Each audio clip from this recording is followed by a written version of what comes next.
Hello दोस्तों, स्वागत है आप सभी का हमारे YouTube channel point of learning में। जैसा कि आप हमारे साथ मध्यकालीन भारतीय इतिहास से संबंधित महत्वपूर्ण प्रश्नोत्तर की एक अति लघु उत्तरीय या वन लाइनर प्रश्नों की एक श्रृंखला देख रहे हैं, जिसमें हमने अभी तक 3 अध्यायों को कंप्लीट किया है, जिसमें और राजपूत काल, दिल्ली सल्तनत और दिल्ली सल्तनत के समय में दक्षिण भारत के विजयनगर राज्य से संबंधित हमने महत्वपूर्ण प्रश्नों का अध्ययन किया।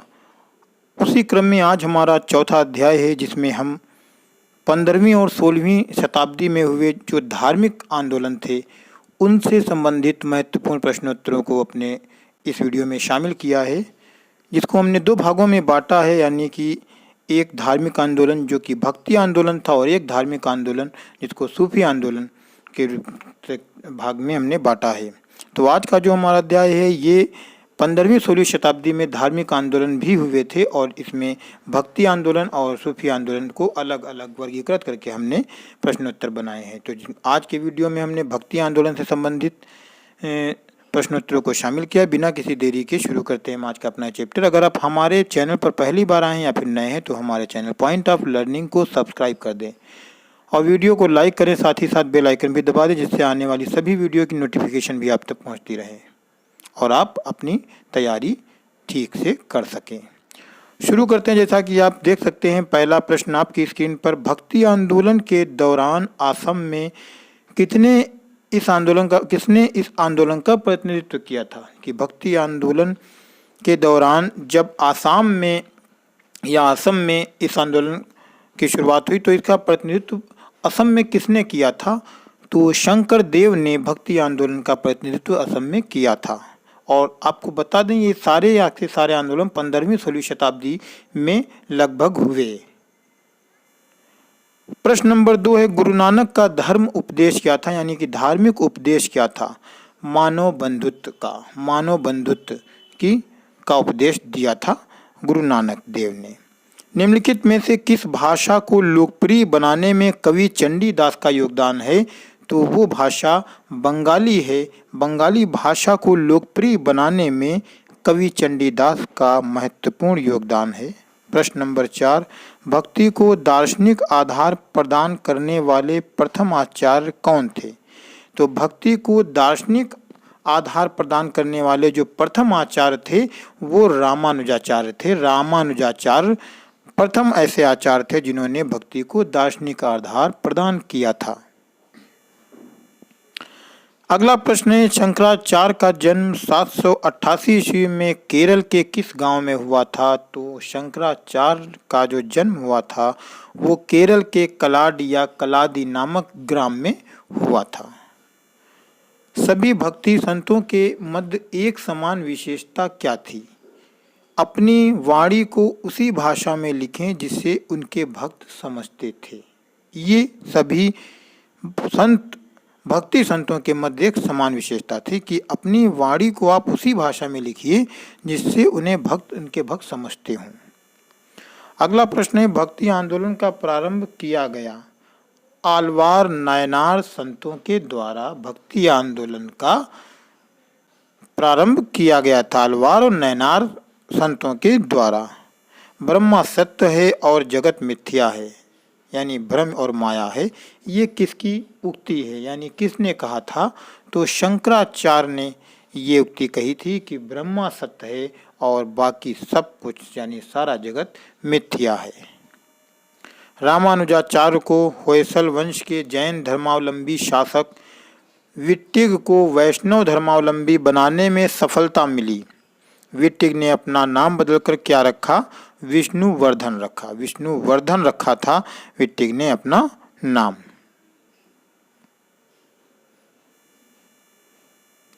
अगला प्रश्न है, किसने भक्ति के क्षेत्र में शूद्रों को भगवत दर्शन और मोक्ष का अधिकार देकर उन्हें इस्लाम धर्म स्वीकार करने से रोका? तो रामानुजाचार्य ने शूद्रों को भगवत दर्शन व मोक्ष का अधिकार दे करके उसने इस्लाम धर्म स्वीकार करने से रोका था। प्रश्न नंबर 11, महाराष्ट्र में विठोबा या विट्ठल विष्णु का एक नाम आंदोलन का जो केंद्र था वो पंढरपुर था। किसने भगवत गीता पर भावार्थ दीपिका नाम से एक वृहत टीका मराठी भाषा में ज्ञानेश्वरी के नाम से जाना जाता है? तो वो ज्ञानदेव ने लिखी थी। निम्नलिखित में से कौन सा एक सही कालानुक्रम है? तो शंकराचार्य, फिर रामानुजाचार्य, फिर चैतन्य महाप्रभु। ये एक कालक्रम सही कालक्रम है। शिवाजी के आध्यात्मिक गुरु कौन थे? तो शिवाजी के जो आध्यात्मिक गुरु थे वो गुरु रामदास थे। अगला है जाति पाति पूछे नहीं कोई, हरि का भजय सो हरि का होई। ये पंक्तियाँ किसकी हैं? तो ये पंक्तियाँ रामानंद की हैं, गुरु रामानंद जी की ये पंक्तियाँ हैं। जाति पात पूछे नहीं कोई, हरि का भजय सो हरि का होई। और जो रामानंद थे ये महान संत जो थे वो समाज सुधारक कबीरदास जी के गुरु थे। गुरु नानक का जन्म 1469 में कहाँ पर हुआ था? तो गुरु नानक का जन्म तलवंडी ननकाना साहिब में हुआ था, जो कि 1469 में हुआ था और आधुनिक समय में ये स्थान पाकिस्तान में है। सिख या सिख धर्म का संस्थापक किसे माना जाता है? तो सिख धर्म का संस्थापक गुरु नानक देव जी को माना जाता है, जिनका जन्म 1469 ईस्वी में तलवंडी ननकाना साहिब में हुआ था। बंगाल और उड़ीसा में वैष्णववाद को लोकप्रिय बनाने का श्रेय किसे जाता है? तो बंगाल में और उड़ीसा में वैष्णववाद को लोकप्रिय बनाने का श्रेय जो जाता है वो चैतन्य महाप्रभु को जाता है। इन्होंने बंगाल और उड़ीसा में वैष्णववाद को लोकप्रिय बनाने में अपना महत्वपूर्ण योगदान दिया। चैतन्य महाप्रभु का जन्म स्थान कौन सा है? तो चैतन्य महाप्रभु का जो जन्म स्थान है वो नदिया यानी कि नवद्वीप है। उड़ीसा नरेश प्रताप रुद्र किस वैष्णव संत का शिष्य था? तो उड़ीसा का जो राजा था प्रताप रुद्र वो चैतन्य महाप्रभु का शिष्य था, जो कि एक वैष्णव संप्रदाय के संत थे। निम्नलिखित में से किसे गौरांग प्रभु भी कहा जाता है? तो चैतन्य महाप्रभु को ही गौरांग प्रभु के नाम से भी जाना जाता है। महात्मा गांधी के प्रिय भजन वैष्णव जन तो तेने कहिए, जो पीर पराई जाने रे के रचयिता हैं नरसिंह मेहता। नरसिंह मेहता ने इस भजन को लिखा है। वैष्णव जन तो तेने कहिए, जो पीर पराई जाने रे। और ये महात्मा गांधी की बहुत ही प्रिय भजन हुआ करती थी। तो यही प्रश्न है कि महात्मा गांधी की प्रिय भजन जो है ये वैष्णव जन तो तेने कहिए, जो पीर पराई जाने रे, इसके रचयिता पूछा गया कि ये महात्मा गांधी की तो प्रिय भजन थी, लेकिन ये जो भजन थी इसका लेखक रचयिता कवि कौन था? तो वो नरसिंह मेहता थे। नरसिंह मेहता कहाँ के प्रसिद्ध संत थे? तो नरसिंह मेहता जो थे, नरसिंह मेहता गुजरात के प्रसिद्ध संत थे। अगला प्रश्न है मुगल शासक मोहम्मद शाह रंगीला किस संप्रदाय का अनुयायी था? तो ये शिव नारायण संप्रदाय का अनुयायी था। अगला है असम का चैतन्य किसे कहा जाता है? तो असम का चैतन्य जो है शंकर देव को कहा जाता है, क्योंकि शंकर देव का असम में काफी अपना प्रभाव था। निम्नलिखित में से कौन भक्ति आंदोलन का प्रस्तावक नहीं था? तो भक्ति आंदोलन का प्रस्तावक जो नहीं थे वो नागार्जुन जो थे, वो भक्ति आंदोलन के प्रस्तावक नहीं थे। संत कबीर का जन्म कब और कहाँ हुआ था? तो संत कबीर का जन्म मगहर में हुआ था, जो कि वाराणसी में स्थान है। वाराणसी में मगहर में कबीर का जन्म हुआ था। अद्वैतवाद के सिद्धांत के प्रतिपादक कौन थे? तो अद्वैतवाद के जो सिद्धांत के प्रतिपादक थे वो शंकराचार्य थे। शंकराचार्य ने अद्वैतवाद का सिद्धांत प्रतिपादित किया। गीत गोविंद के रचयिता कौन है? गीत गोविंद के रचयिता जयदेव हैं। महत्वपूर्ण प्रश्न है। रामानुज के अनुयायियों को क्या कहा जाता था? तो रामानुजाचार्य के जो अनुयायी होते थे उन्हें वैष्णव कहा जाता था।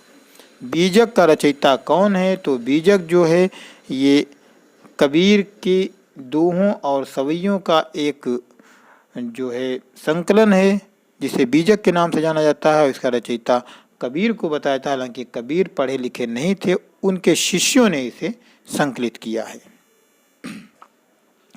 अगला है प्रसिद्ध भक्त कवयित्री मीराबाई के पति का नाम क्या था? तो मीराबाई जो कि एक कवि थी, कवयित्री थी, उनके पति का नाम राजकुमार भोजराज था। निम्नलिखित में से किसे कुछ विचारकों ने प्रच्छन्न बौद्ध की संज्ञा दी है? तो शंकराचार्य को कुछ विचारकों ने प्रच्छन्न बौद्ध की संज्ञा दी है। दक्षिण भारत का वो संत कौन था जिसने अपना अधिकांश जीवन उत्तर भारत में वृंदावन में बिताया? तो निम्बार्क आचार्य वो संत थे जिन्होंने अपना ज़्यादातर जो जीवन था, अधिकांश जीवन जो था, वो उत्तर भारत में बिताया, जबकि ये दक्षिण भारत के थे। यदि संस्कृत देव भाषा है तो क्या मेरी मातृभाषा मराठी दस्यु भाषा है? ये उक्ति किसकी हैं? तो ये एकनाथ की उक्ति। एकनाथ ने ये कहा था कि अगर संस्कृत देव भाषा है तो क्या मेरी जो भाषा यानी जो मराठी भाषा मातृभाषा है, ये क्या दस्यु भाषा यानी कि निम्न भाषा है? तो ये एकनाथ ने कहा था। आलसियों का मूल मंत्र अजगर करे ना चाकरी, पंछी करे ना काम, ये किसकी पंक्तियां यानी इसके रचयिता कौन है? तो ये संत मलूक दास की पंक्तियां हैं, या इन पंक्तियों के रचयिता जो हैं मलूक दास हैं, और ये पंक्तियां आलसियों के लिए कही गई हैं। आलसियों का ये मूल मंत्र है कि अजगर करे ना चाकरी, पंछी करे ना काम। भक्ति आंदोलन को दक्षिण भारत से लाकर उत्तर भारत तक प्रचारित करने का श्रेय किसे दिया जाता है? तो ये श्रेय रामानंद को दिया जाता है। रामानंद ने भक्ति आंदोलन को दक्षिण भारत से लाकर उत्तर भारत तक प्रचारित किया।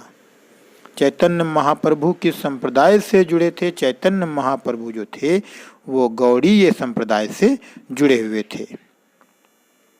बुद्ध और मीराबाई के जीवन दर्शन में मुख्य साम्य क्या था? बुद्ध और मीराबाई के जो जीवन में मुख्य साम्य था यानी समानता देखने को मिली, वो संसार दुखपूर्ण है, ये समानता देखने को मिली। दोनों ने ही इस बात पर जोर दिया था कि संसार जो है दुख से भरा हुआ है या संसार दुखपूर्ण है। तो गौतम बुद्ध और मीराबाई के जीवन दर्शन में यही ये समानता प्रमुख रूप से देखने को मिलती है। अगला प्रश्न है, रामानुजाचार्य को किस कट्टर शैव मतावलंबी चोल शासक ने की धमकी के कारण त्रिचनापल्ली छोड़कर मैसूर जाना पड़ा? तो चोल शासक जो कुलोत्तुंग था, इस चोल शासक कुलोत्तुंग की धमकी के कारण रामानुजाचार्य को त्रिचनापल्ली छोड़ करके मैसूर जाना पड़ा था, जो कि एक जो चोल शासक था ये कट्टर शैव मतावलंबी था और यह रामानुजाचार्य का विरोधी था। इसकी धमकी के कारण ही इन्हें त्रिचनापल्ली छोड़कर मैसूर जाना पड़ा। भक्त तुकाराम कौन से मुगल सम्राट के समकालीन थे? तो जो भक्त तुकाराम थे वो मुगल सम्राट जहांगीर के समकालीन माने जाते हैं। मुगल सम्राट जहांगीर के समकालीन थे तुकाराम। अगला प्रश्न है, निम्नलिखित में से किस भक्ति संत ने अपने संदेश के प्रचार के लिए सबसे पहले हिंदी का प्रयोग किया था? तो वो संत जो थे वो रामानंद थे। रामानंद ने अपने संदेश प्रचार के लिए सबसे पहले हिंदी भाषा का प्रयोग किया था। अगला है, दास बोध के रचयिता कौन थे? तो दास बोध के जो रचयिता थे वो रामदास जी थे। रामदास जी जो थे वो दास बोध के रचयिता थे। पुष्टि मार्ग के दर्शन की स्थापना किसने की थी? पुष्टि मार्ग के दर्शन की स्थापना वल्लभाचार्य जी के द्वारा की गई थी। वल्लभाचार्य ने पुष्टि मार्ग के दर्शन की स्थापना की थी। पुष्टि मार्ग के दर्शन की स्थापना करने का श्रेय वल्लभाचार्य जी को है। वल्लभाचार्य जी ने पुष्टि मार्ग के दर्शन की स्थापना की थी। किस संत ने ईश्वर को अपने पास अनुभव के लिए नृत्य एवं गीतों को माध्यम बनाया? तो चैतन्य महाप्रभु ने। चैतन्य महाप्रभु ने ईश्वर को अपने पास अनुभव यानी महसूस करने के लिए नृत्य एवं गीतों, जिसे कीर्तन का नाम दिया जाता है, कीर्तन को माध्यम बनाया था कि इस माध्यम से वो ईश्वर को अपने पास महसूस कर सकते हैं, अपने पास अनुभव कर सकते हैं। तो वो चैतन्य महाप्रभु थे, संत चैतन्य महाप्रभु। महापुरुषीय धर्म के संस्थापक कौन थे? जिसे महापुरुषीय धर्म, जिसे एक शरण संप्रदाय के नाम से भी जाना जाता है, एक शरण संप्रदाय कह सकते हैं, या महापुरुषीय धर्म के संस्थापक कौन थे? तो शंकर देव जो थे वो महापुरुषीय धर्म के संस्थापक माने जाते हैं। आदि शंकर जो बाद में शंकराचार्य बने, उनका जन्म कहाँ हुआ था? तो उनका जन्म केरल में हुआ था। केरल में शंकराचार्य का जन्म हुआ था, जिन्हें आदि शंकर भी कहा जाता है, और जो कि बाद में शंकराचार्य बने, इनका जन्म स्थान केरल है। भक्ति रस कवयित्री मीराबाई थीं, यानी मीराबाई कौन थीं?